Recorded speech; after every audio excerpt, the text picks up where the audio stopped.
Now, all these issues, these small issues, lead to many different ways of writing the same thing, and there is usually one sort of simplest or most accepted way. And it can be quite tricky to know when do I leave the bracket, when do I keep the brackets, when do I leave them out, when should I use partial application instead of, for example, lambda expressions. There's a useful tool that will help you with this. It's called hlint, and it's supplied with the Haskell platform, but you can install it separately as a standalone. It's a command line tool. I've got it here integrated with my editor, so I can do some magic command here, which will check the current file using hlint. So some of you will know the system lint for checking C programs. How many people know lint? A few of you.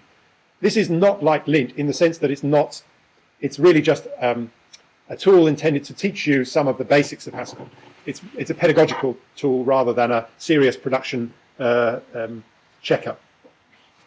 But it's very useful for you programmers at this stage in your Haskell career.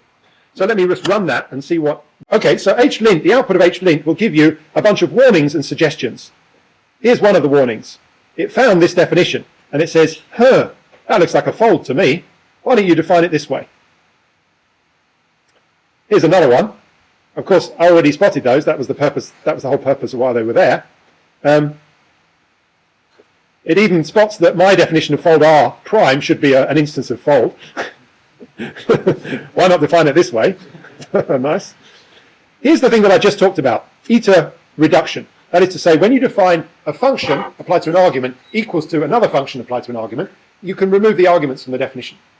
You say this function is equal to this function instead. And so it will spot this. And here's an example where I did that. I said unlines of this should be this thing here. And it says, okay, but you don't need to mention this argument here. You just say that the unlines function is defined by this partial application. Apply this function to 2 out of its 3 arguments to build the function you need. And it finds a whole bunch of other ones of a similar style. For example, in the take line.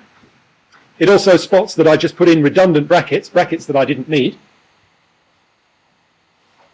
And that's all the suggestions that it comes up with. So it's not perfect in any sense, but it will give you stylistic hints and things from which you can learn about where you need brackets, what styles of definitions are considered reasonable, and what maybe should be revised.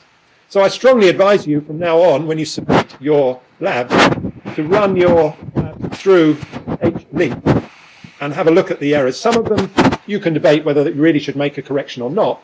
The system does not do automatic correction. The idea being it's a pedagogical tool. You have to go in and understand what it's telling you, fix it for yourself. If you run hlint again, it may also reveal new errors after having fixed the previous ones. Not strictly errors, but bugs, if you like.